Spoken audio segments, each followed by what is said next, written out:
Welcome students. Now we are on unit number 6 of class plus 1 of physical education, and today we are going to discuss about the adventure sports in detail. So we start from the first adventure sports, that is rock climbing. Rock climbing is an activity in which participants climb up, down, or across natural rock formations or artificial rock walls. The goal is to reach the summit of formation or the end point of a predefined route without falling. To successfully complete a climb, one must return to the base of the route safely. Due to the length and the extended endurance required, accidents are more likely to happen on descent than ascent, especially on the larger multiple pitches. Rock climbing competitions have the objectives of either completing the routes in the quickest possible time or attaining the farthest point. On increasingly difficult route, scrambling, another activity involving the scaling of hills and similar formations, are similar to rock climbing. So this is the picture of a rock climbing. In this picture you see how to climb on a rock. There are different kinds of climbing available according to the formation of rocks, according to the height of rocks, according to the formation of rocks. Rock climbing is recognized by International Olympic Committee as a sport. It is a physically and mentally demanding sport which often test a climber's strength, endurance, agility, and balance with mental control. So, in these kind of adventure sports, you have to prepare from physically and as well as mentally, because in this kind of adventure sports, your strength, endurance, agility, flexibility, endurance, balance, all needed together. It can be dangerous sports, and knowledge of proper climbing technique is uses the specialized climbing equipment is crucial for the safe completion of routes. Because of the wide range of variety of rock formation around the world, rock climbing has been separated into several different styles and subdisciplines. Some of the techniques of rock climbing are as I say, according to the height, according to the formation of rocks, the rocks rock climbing are divided into four ways. First, that is crack climbing. Second, a face climbing, slab climbing. Fourth, cymbal climbing.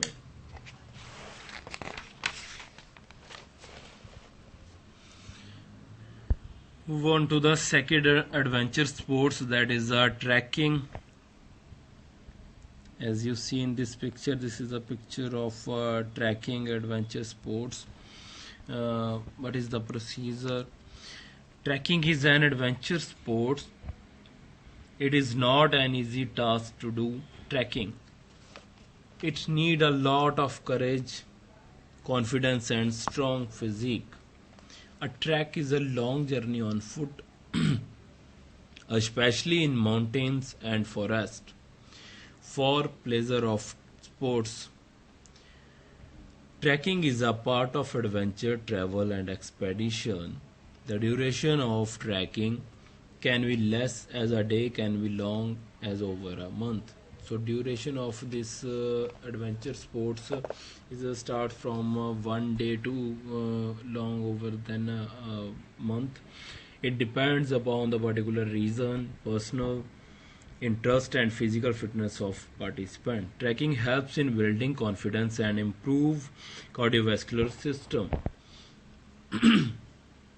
In India, the many religious centers are established in the hills, the result of which is that even today thousands of devotees cross various hurdles to reach these places. There is always some amount of trek involved in reaching these destinations. So, according to the easiness, uh, the trekking is divided into three main parts according to the height of hills, according to the distance, easiness. So, first is that is easy trekking. It is for the beginners. There is no difficulty in climbing. There is no climbing on high altitude. Such tracks finally provide colorful horizon of whole series of the mountain ranges.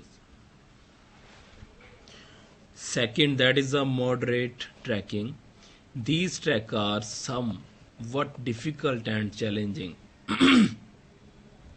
Such trekking is generally longer, in which there is about 10 days walking up and down. Strenuous, strenuous trekking.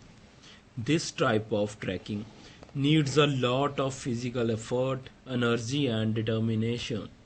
These treks are sent to high altitude about 5000 meter, and it also involves some steep climbing. So according to the rocks height, according to the distance, according to the easiness, according to the altitude uh, of rocks, the trekking is divided into three ways, that is the easy trekking, moderate trekking, and strenuous trekking. Move on to the third adventure sports, that is a river rafting.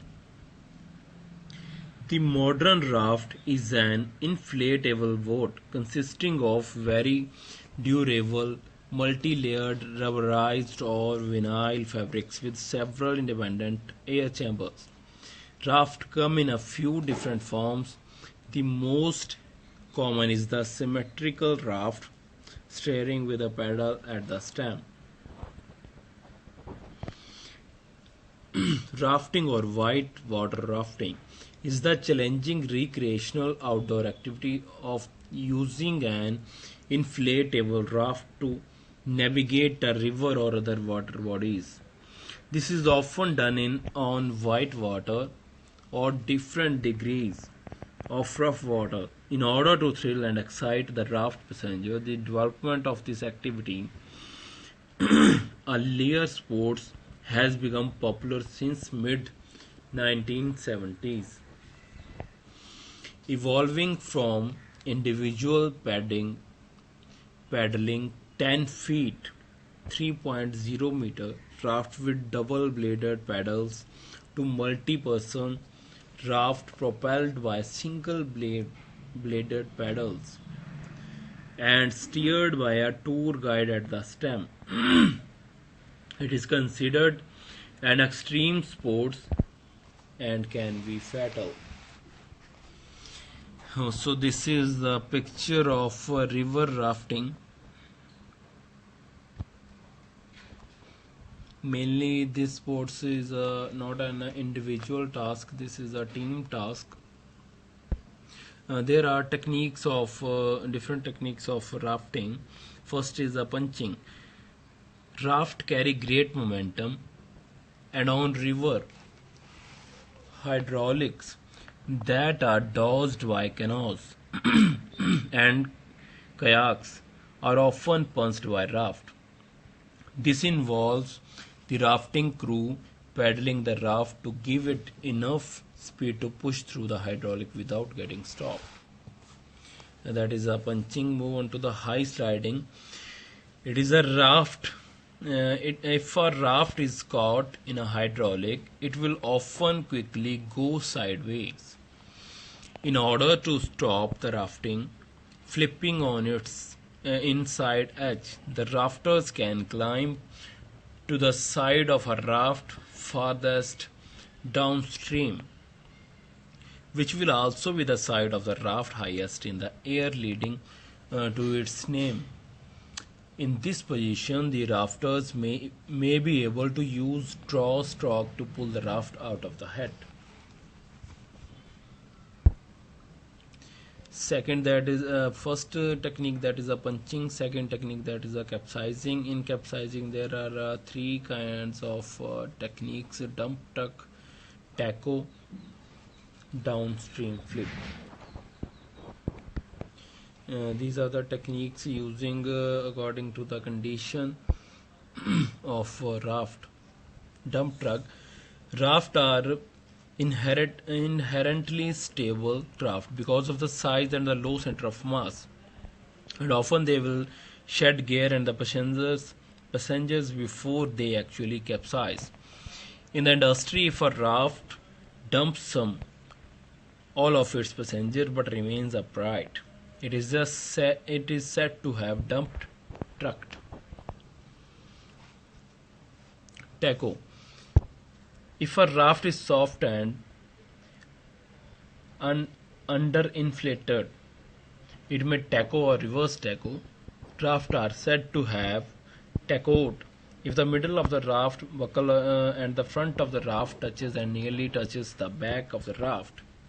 So this is a situation in which the middle of the raft and the front of the raft is going to touch and nearly touch the back of the raft. That is a condition called taco. Move on to the third, that is a downstream flip. A raft capsizes after encountering an obstacle, rock, features like hydraulic, even another raft. These objects are usually stationary and possibly surfing in a hydraulic. On this occasion, the raft becomes unstable and usually flip over downstream in the direction of travel. A downstream flip may be excavated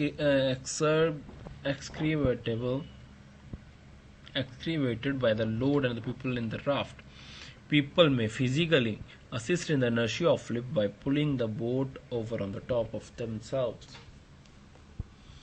So these are the technique. First is a punching. In punching, second point, that is a high sliding.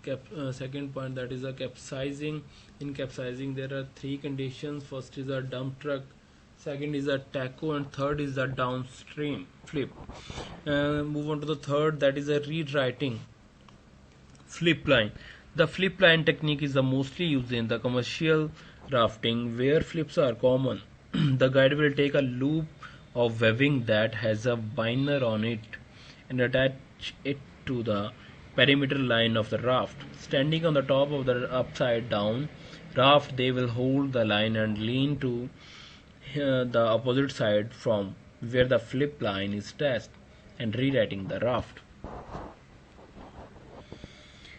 Knee flipping. Capsized rafts that are small enough with little or no gear attached can be knee flipped. This involves the rafter holding the webbing on the underside of the raft and pushing their knee into the outer tube, then lifting their body out of water, leaning back to the overturn the raft.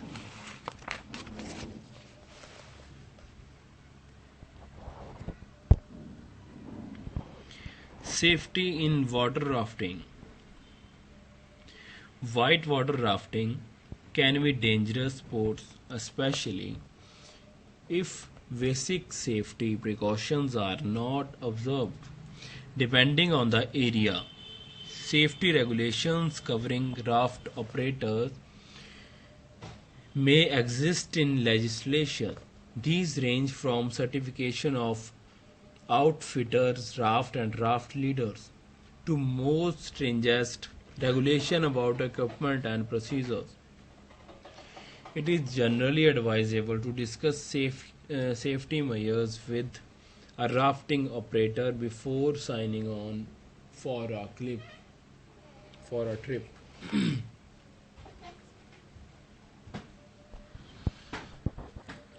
Move on to the fourth adventure sports, that is mountaineering. Mountaineering is a activity climbing up of mountain side in a hope of reaching the top. It is also known as alpinism in Europe language, which means climbing difficult mountains like Alps. So Alp is a mountain of Europe.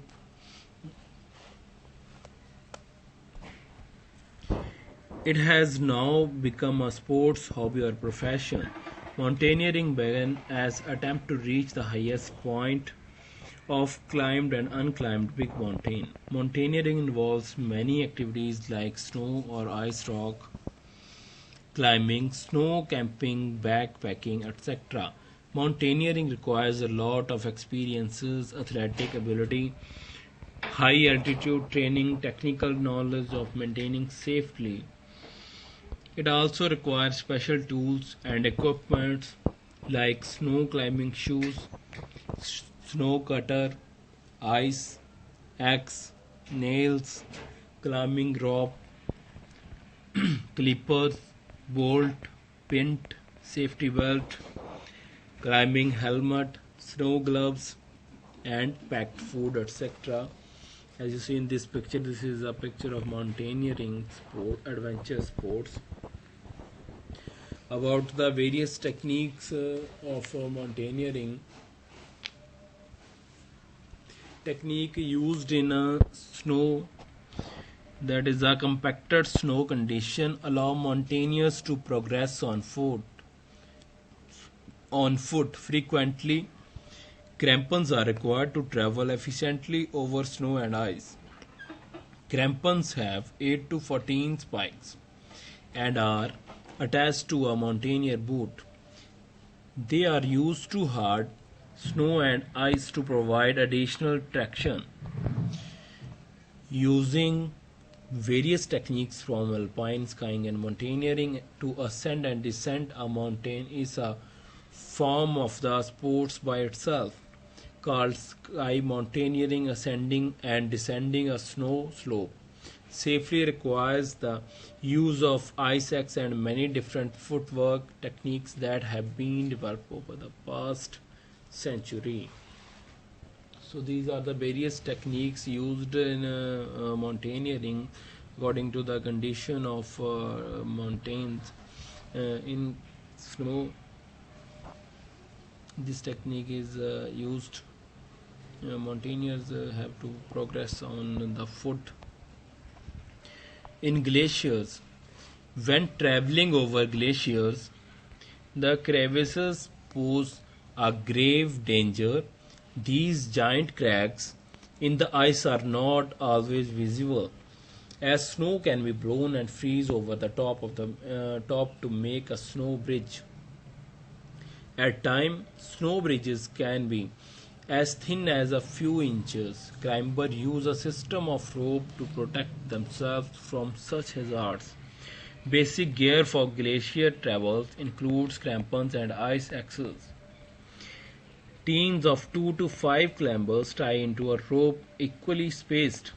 If a climber begins to fall, the other member of the team perform the self-arrest to stop the fall. The other members of the team enact a crevasse rescue to pull the fallen climber from the crevasse.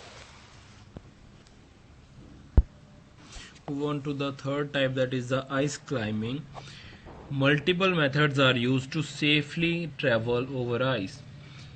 If the terrain is steep but not vertical, then the lead climber can place ice screw in the ice and attach the rope for protection. Each climber on the team must clip past the anchor, and the last climber pick up the anchor itself. Occasionally, slinged icicles and bollard are also used. This allows for safety should the entire team be taken off their feet. This technique is known as simul climbing, and is sometimes also used on steep stone and easy rocks.